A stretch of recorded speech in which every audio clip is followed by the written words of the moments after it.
Pemirsa, Mustasyar PBNU Kiai Haji Ahmad Mustafa Bisri atau Gusmus secara tegas mengatakan NU harus netral dalam Pilpres. Hal ini tentu saja sebagai sindiran telak kepada tokoh NU yang selalu membawa organisasi NU saat berpihak kepada salah satu paslon. Lebih jauh, Gusmus juga mengatakan tugas NU adalah memenangkan Indonesia, bukan memenangkan calon presiden. Semoga saja ucapan Gusmus ini juga didengar oleh para pejabat yang tidak netral supaya mau menjaga demokrasi Indonesia. Inilah yang akan kami sajikan dalam editorial malam hari ini, saatnya menangkan Indonesia. Bersama saya, Zilvia Iskandar.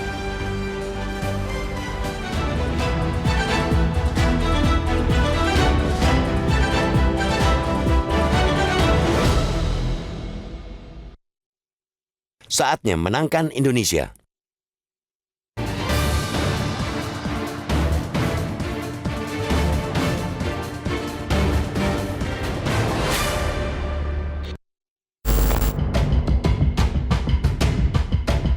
Keteladanan menjaga marwah bangsa ditunjukkan oleh Kiai Haji Ahmad Mustafa Bisri, Mustasyar PBNU di tengah kancah politik pemilu yang kian sengit. Gusmus demikian dia dipanggil mengingatkan kembali agar Nahdlatul Ulama atau NU tidak kehilangan marwah dan tersesat di 3 jalur politik kuasa yang tengah bertarung. NU harus tetap pada kitoh netral. Ini sudah menjadi kekhasan warga NU atau Nahdliyin yang sejak lama tidak tersentralistik di satu kutub politik. Ketika figur pimpinan organisasi NU mulai cenderung menunjukkan keberpihakan, pertanyaan kemana NU berlabuh makin menjadi sorotan. Di titik ini, perlu ada peluit yang dibunyikan untuk mengingatkan. Perlu ada rem agar tidak kebablasan sehingga warga NU tidak dirugikan hanya karena bahtera besar tempat mereka bernaung sibuk dengan gelombang copras-capres. Gusmus menyuarakan hal yang esensial, menyitir istilah kolumnis NU. Mahbub Junaidi, NU pantang doyong-doyong seperti daun bawang. Memang tidak mudah untuk berada di jalan tengah kala godaan politik kekuasaan ada di kanan kiri. Namun demikian, NU harus taat pada panggilan marwahnya demi kebaikan warganya, demi martabat bangsa. Urusannya NU itu memperbaiki kinerja memenangkan Indonesia, bukan memenangkan capres, kata Gusmus saat memberikan tausiah di acara konferensi besar Nahdlatul Ulama dan Halaqah Nasional Strategi Peradaban Nahdlatul Ulama di Pondok Pesantren Al-Munawir, Krapyak, Yogyakarta, Senin 29 Januari lalu. Gusmus memang benar bahwa yang terpenting ialah memenangkan rumah besar bernama Indonesia. Dengan Indonesia menang, bangsa ini akan sejajar, terpandang bahkan disegani di antara bangsa-bangsa lain. Dengan Indonesia menang, rakyat semakin sejahtera dan bisa memberi kontribusi besar, bahkan menjadi pemain paling penting di kawasan. Patut diingat, NU adalah ormas terbesar di Indonesia. Sejak lama, kepentingan bangsa menjadi yang terutama. Pesan Gusmus soal netralitas itu patut diapresiasi dan diikuti. Lebih jauh, NU yang menjunjung netralitas bisa menjadi contoh kala karut-marut tidak netralnya para penyelenggara negara belakangan ini. Aroma ketidaknetralan itu semakin kental terasa setelah Presiden Joko Widodo terang-terangan menyatakan ia bisa berkampanye dan memihak pasangan calon tertentu. Pernyataan itu jelas bertentangan dengan semangat pasal 282 Undang-Undang Nomor 7 Tahun 2017 tentang pemilu. Di sana terdapat larangan kepada pejabat negara membuat keputusan atau melakukan tindakan yang menguntungkan atau merugikan salah satu peserta pemilu selama masa kampanye. Publik tentu berharap suara dari Gusmus terus menggema dan menjalar agar NU terus berada di jalur yang benar. Publik juga rindu agar pesan tersebut mampu mengetuk nurani para penyelenggara dari level tertinggi hingga desa untuk bersama-sama memenangkan Indonesia. Kalau NU yang menjadi bagian ormas saja pemimpinnya meniupkan peluit, perlunya memenangkan bangsa dan negara, apalagi para pemimpin negara, mestinya jauh lebih berkepentingan memenangkan Indonesia.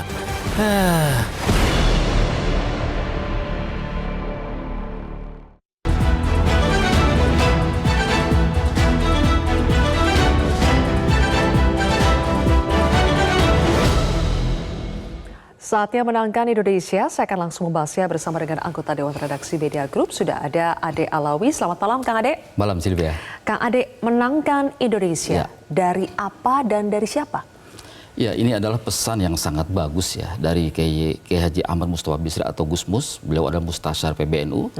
Pernyataan yang sangat menyejukkan di tengah tarik-menarik kepentingan politik yang mencoba membawa NU, dan terakhir ini ada indikasi juga membawa PBNU dalam kancah kontestasi. Dan ini pernyataan ini menurut saya sangat menenangkan ya, menenangkan umat Nahdiyin. Dan ini memang seorang tokoh nasional dan seorang ulama memang harus seperti itu, berada di tengah. Tidak boleh ditarik-tarik ke sana kemari dan tidak boleh menceburkan diri dalam kontestasi yang dimana kemudian umat menjadi bingung. Tetapi yang paling penting adalah menjaga bagaimana PBNU ini berada di tengah. Karena ada indikasi-indikasi seperti yang disampaikan oleh intelektual NU, Profesor Narisa Hussein, bahwa ada gelagat, ada indikasi yang cukup nyata bahwa PBNU sudah mulai mengarahkan dukungan kepada salah satu paslon. Dan ini dibuktikan misalnya ketika, yaitu disampaikan juga oleh Profesor Narisa Hussein, ada pertemuan di Semarang, di mana seluruh unsur NU secara struktural di Jawa Tengah dikumpulkan, dan di situ ada arahan dari ada amanat dari PBNU untuk memenangkan 02, karena berdasarkan survei 02 ini memiliki elektabilitas yang cukup tinggi, sehingga mendukung satu putaran, karena dengan 2 putaran bisa menghabiskan anggaran 30 triliun, artinya dari sisi penghematan anggaran itu sangat-sangat tidak hemat. Jadi ini saya kira juga bisa bagaimana seorang Gusmus kembali menegaskan NU memang sejatinya harus kembali ke hitoh. Ke hitoh itu apa? Ke hitoh maksudnya adalah kepada semangat dan cita-cita bagaimana NU ketika didirikan tahun 26. Dan NU adalah bukan organisasi politik, tetapi NU adalah gerakan dakwah keagamaan dan sosial kemasyarakatan. Baik, berarti harus menangkan Indonesia dari kepentingan capres sesaat, dari orang-orang yang ingin mencoba terutama menarik-narik NU masuk ke ranah politik. Betul. Apakah selama ini pertahanan NU yang Kang Ade lihat, apakah lemah atau sudah kuat sehingga kok bisa ada upaya-upaya ini yang seperti ingin menjebol NU dan mencoba menarik NU masuk ke ranah politik? Ya, menurut saya banyak sekali elit politik dan kekuatan politik yang mencoba menarik NU ya dalam kontestasi ini. Karena NU memiliki 150 juta jiwa, dan menurut survei dari SMRC bahwa ada sekitar 20% pemilih yang mengaku sebagai warga NU, baik yang NU aktif ataupun NU yang pasif. Artinya bahwa suara dari Nahdien sangat-sangat signifikan dan bisa menjadi perentu juga bagaimana kemenangan capres pada kontestasi pilpres. Nah, ini tentu saja kalau misalnya NU secara, apalagi kalau misalnya secara organisasi dibiarkan larut dalam pertarungan, ini luar biasa. Karena salah satu dari elemen penting, pilar Indonesia ini adalah Nahdlatul Ulama. Karena NU adalah organisasi terbesar. Indikasi bahwa NU sudah mulai ditarik-tarik atau mungkin dari internalnya juga ada upaya untuk tampil lebih terlibat dalam politik pilpres, itu terindikasi makin kuat ketika Gusmus mulai bersuara. Coba kita simak lagi pernyataan dari Gusmus berikut ini. Saya tadi sudah ketir-ketir. Ya, bahasa Indonesia ini ketir-ketir kok. Iya, ketir-ketir ini. Saya ketika ketua umum pidato, Rais Am pidato, ketir-ketir. Jangan-jangan kalau nyinggung pilpres. Aku niat, begitu nyebut pilpres saya terus keluar juga. Soalnya itu bukan urusannya NU itu. Urusannya NU itu memperbaiki kinerja, memenangkan Indonesia, bukan memenangkan capres. Sudah ketir-ketir. Sudah was-was. Sudah was-was, Kang. Berarti was-was ini kan tidak datang tiba-tiba. Ada perawalannya. Menurut Kang Ade apa itu? Ya, saya kira seorang Gusmus ya, tokoh senior dan dikagumi menjadi panutan di NU, sudah mendengar juga saya kira gelagat-gelagat itu. Kalau saya kira bangsa ini juga bisa melihat, misalnya kita menunggu sebenarnya bagaimana NU memberikan penyikapan terhadap riuhnya berbagai dugaan-dugaan pelanggaran, misalnya politisasi bansos misalnya.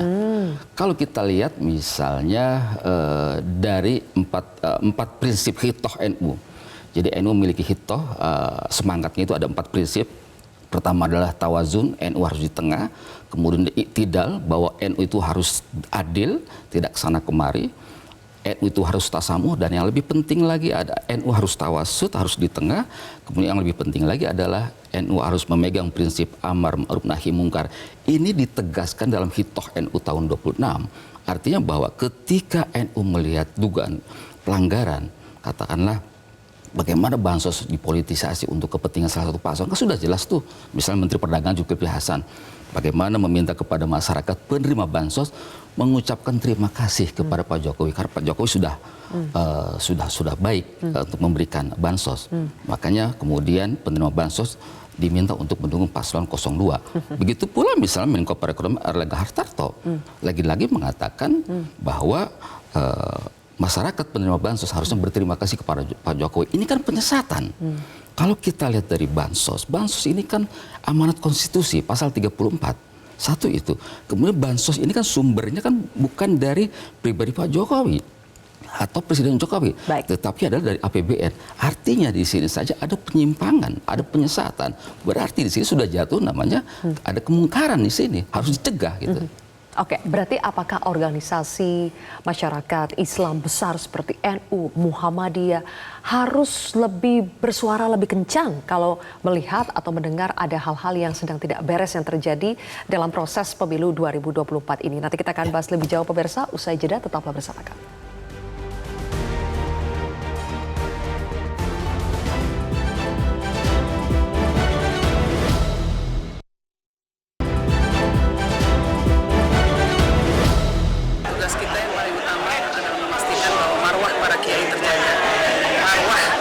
Ulama sebagai organisasi yang usianya melebihi usia Republik ini bisa tetap kita jaga, dan itu membutuhkan disiplin dari semua pengurus NU untuk tidak membawa-bawa organisasi NU sebagai alat konsolidasi untuk mendapatkan suara. Oke, itu tadi pernyataan dari Yeni Wahid ya sebagai tokoh NU yang mengatakan bahwa pengurus NU mesti disiplin, tidak membawa organisasi NU menjadi alat konsolidasi agar mendulang suara dari salah satu paslon. Oke, kita membutuhkan lebih banyak pernyataan-pernyataan seperti ini kah, Kang Ade? Ya betul, pernyataan-pernyataan seperti ini saya kira sangat menyejukkan ya. Jadi memang sejatinya organisasi ulama, organisasi keagamaan harusnya bermain pada ranah high politik ya. Politik kebangsaan, bukan politik elektoral, dukung siapa, dukung ini kan jangka pendek. Jadi kebangsa inilah, negara inilah yang saya kira harus dijaga. Bagaimana harus senantiasa tegak sesuai dengan konstitusi. Nah, kalau kita sebagai warga Nahdien sejatinya juga harus ingat pesan dari Hadratus Syekh Kiai Haji Hashim Asy'ari pada tahun 1928. Beliau mengatakan bahwa Nahdlatul Ulama itu berdiri di atas landasan keadilan dan kebenaran. Tujuannya adalah untuk kemakmuran bangsa. Artinya ini kan sudah jelas. Hadratus Syekh pendiri NU mengatakan bahwa NU ini harus berdiri di atas semuanya. Tidak boleh blok pada salah satu kekuatan politik. Jadi dengan demikian orientasinya adalah bagaimana bangsa dan negara ini lebih diutamakan ketimbang urusan-urusan yang sifatnya jangka pendek, elektoral, pemilu. Nah, ini menurut saya harus lebih banyak lagi organisasi-organisasi keagamaan, Muhammadiyah, kemudian juga PGI dan sebagainya bersuara seperti ini, menjaga negara ini agar tetap berdiri, tidak ditarik-tarik untuk kepentingan politik. Kita mengalami sekarang yang namanya defisit kenegarawanan. Nah, oleh karena itu menurut saya ini harus kita kembalikan, terutama adalah Pak Jokowi sebagai presiden dan juga kepala pemerintahan harusnya berlaku sebagai negarawan. Jangan kemudian atas nama undang-undang memang beberapa pasal masih debatable, tetapi secara etika seharusnya seorang presiden ya berdiri di tengah. Cuma kan ini ada masalah, ada konflik of interest karena anaknya ikut kontestasi, kan itu masalahnya sebetulnya. Iya, makanya Kang Ade tepat mengatakan ada defisit kenegarawanan ya. Oke, tadi pernyataan Yeni, saya jadi ingat juga beberapa hari lalu ada pernyataan dari PP Muhammadiyah yang meminta Presiden Jokowi untuk mencabut pernyataannya bahwa presiden itu boleh berkampanye.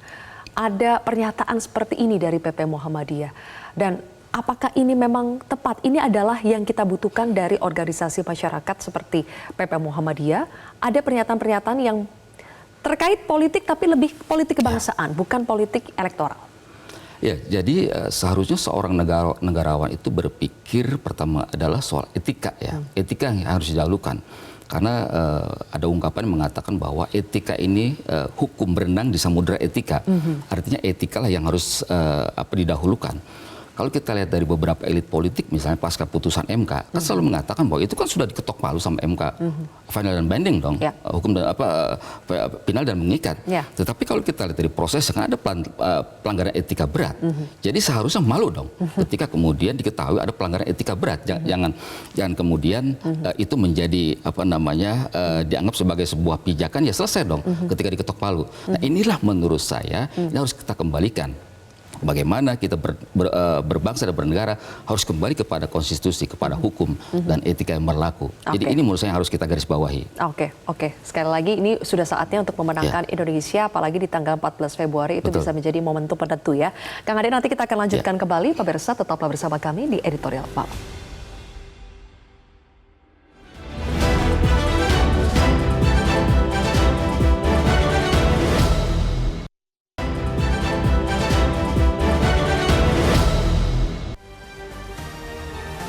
Baik, pemirsa, kami melakukan polling di akun @metro.tv dengan pertanyaan, menurut Anda haruskah tokoh NU bersikap netral dalam Pilpres 2024? Dan 76% dari warganet menjawab iya demi menjaga marwah NU. Jadi mayoritas netizen sepakat sepertinya. Kang Ade, seperti ini jelas sekali ya. Kalau pertanyaannya seperti ini, memang semuanya berharap bahwa kita bisa bersikap NU, terutama bisa bersikap netral. Kang Ade, kalau berbicara memenangkan Indonesia, tampaknya ada di depan mata kita sebentar lagi, 14 Februari adalah hari pencoblosan. Itukah saatnya kita betul-betul memenangkan Indonesia? Masyarakat, apa yang bisa dilakukan masyarakat untuk bisa memenangkan Indonesia? Ya, untuk bisa memenangkan Indonesia maka kita harus memenangkan landasan kita berpikir, landasan kita memilih capres dan cawapres. Jadi landasannya itu saya kira itulah yang bagaimana rasionalitas kita itu harus di depan. Kita harus melihat track record, rekam jejak.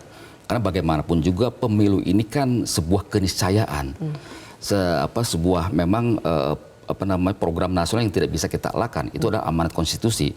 Artinya ketika ini sebuah keniscayaan, maka kita bagaimana mengamankan keniscayaan ini menjadi sebuah hasil yang baik. Oleh karena itu rasionalitas harus betul-betul dijunjung tinggi. Kemudian bagaimana kita sama-sama etika berpolitik kita pada tahun pemilu ini menjelang Pilpres ini harus betul-betul kita jaga. Jadi menurut saya seperti itu. Jadi rasionalitas kita, kemudian juga rekam jejak harus dilihat semuanya. Itulah kita harus memenangkan Indonesia. Terakhir nih Kang Ade, kan banyak yang mengira rasionalitas masyarakat Indonesia itu bisa dibeli dengan cara bagi-bagi bansos. Nah, apakah itu akan terbukti nanti di tanggal 14, Kang Ade, menurut Kang Ade? Ya, menurut saya kalau misalnya dari aparatur penyelenggara pemilu tidak ada tindakan dalam hal ini, Bawaslu ini akan semakin menjadi-jadi. Saya ingin kembali menarik kepada prinsip NU ya. Sebenarnya dalam prinsip NU itu menarik. Jadi ada sebuah kaidah fikih yang ini dipegang oleh orang-orang NU, Darul Mafasid Muqaddamun al Jabil Masoli. Jadi mendahulukan mencegah kemungkaran lebih utama daripada menarik kebaikan. Artinya ini sebenarnya semangat untuk mencegah kemungkaran, mencegah kerusakan ini harus didahului. Terbukti misalnya ketika ada statement dari Pak Jokowi ingin berkampanye berpolitik. Ini kan kalau kita lihat kan akan banyak mendapatkan mudorot, akan melahirkan mudorot. Jadi harus dicegah sebenarnya. Nah, NU harusnya bersikap seperti Muhammadiyah. Karena apa? Jika Pak Jokowi akan berkampanye, ini kan akan problematik nantinya. Akan terjadi polarisasi, akan terjadi fragmentasi sosial. Dan yang lebih mengerikan lagi, boleh jadi aparatur TNI, polisi dan aparatur sipil negara akan terpengaruh juga untuk ikutan mendukung salah satu paslon. Ini yang kita cegah. Ini yang kita khawatirkan. Kita harus cegah Indonesia jangan sampai kalah ya. Terima kasih Kang Ade Alawi sudah bergabung bersama kami di editorial malam hari ini. Pemirsa, saya Zilvia Iskandar mewakili rekan-rekan bertugas mengucapkan terima kasih atas kebersamaan Anda. Sampai jumpa.